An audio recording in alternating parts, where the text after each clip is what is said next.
Sir, एक अपहरणकर्ताओं के जो बड़ा खुलासा हुआ है, 2 बच्चों का अपहरण किया था, क्या कुछ पूरा मामला है? 11 सितंबर को दोपहर 3 साढ़े 3 बजे दो बच्चे मिसिंग हो गए, जिनके परिवार वाले उनको ढूंढ रहे थे और इस संबंध में उन्होंने थाना आलमबाग पर 11 तारीख की रात्रि में 9:30 बजे सूचना दी, जिसमें थाना आलमबाग की पुलिस ने तत्काल अभियोग पंजीकृत किया। तब तक ये जानकारी नहीं थी कि ये बच्चे को मिसिंग है या इनका अपहरण हो गया है। 12 तारीख की प्रातःकाल 6 बजे उसमें से एक बच्चे के परिजन के फ़ोन पर फिरौती का मैसेज आया, जिससे ये जानकारी हुई कि संभवतः इन बच्चों का अपहरण किसी के द्वारा पैसे के लिए कर लिया गया है। तत्काल पुलिस ने जो टीमें लगी थी उनकी संख्या बढ़ाई, सभी अधिकारीगण मौके पर पहुंचे और वहां पर परिजनों से जानकारी प्राप्त की गई। तो ये पता चला कि बच्चे अपनी साइकिल के साथ खेल रहे थे और कोई एक व्यक्ति जो 20-21 साल का है और वो इन बच्चों को अपने साथ में किसी कोल्ड ड्रिंक पिलाने के बहाने ले गया है। मैसेज जो आ रहा था उसके बारे में जानकारी की गई, तो ये पता चला कि वो नंबर वर्तमान में लखीमपुर खीरी में है। तत्काल एक टीम लखीमपुर खीरी के लिए रवाना की गई।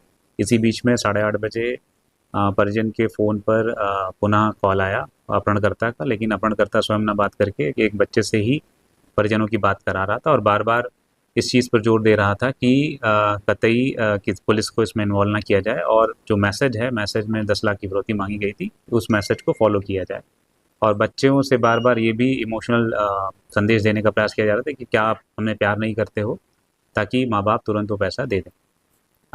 जो टीम वहाँ पर मौजूद थी लखीमपुर खीरी की, तो वहाँ पर लखीमपुर खीरी की पुलिस के साथ में उन्होंने जानकारी करके गोला गोकरण नाथ में रेलवे स्टेशन के पास से बच्चों को अपहरणकर्ता के साथ में 12 घंटे के भीतर सुरक्षित बरामद कर लिया और फिर उनको यहाँ लेकर के आया गया। अभी तक की प्रथम दृष्टया जो जानकारी प्राप्त हुई है अपहरणकर्ता के बारे में, उसका नाम विजय शर्मा पुत्र त्रिभुवन शर्मा है। वो पटेल नगर आलमबाग का ही रहने वाला है और 19 वर्षीय व्यक्ति है, जो पुणे में काम की तलाश में गया था और वहाँ से भाग आया और यहाँ पर संभवतः उसको ये क्विक मनी कमाने का एक मौका उसके दिमाग में आया।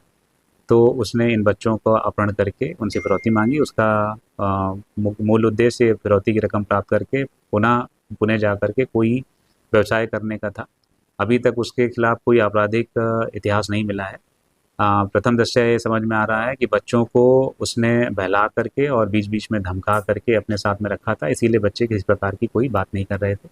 क्योंकि इस पूरे घटनाक्रम का खुलासा पुलिस ने बहुत ही कम समय में किया है, इसलिए पूरी टीम को मेरी तरफ से ₹25,000 का इनाम दिया गया।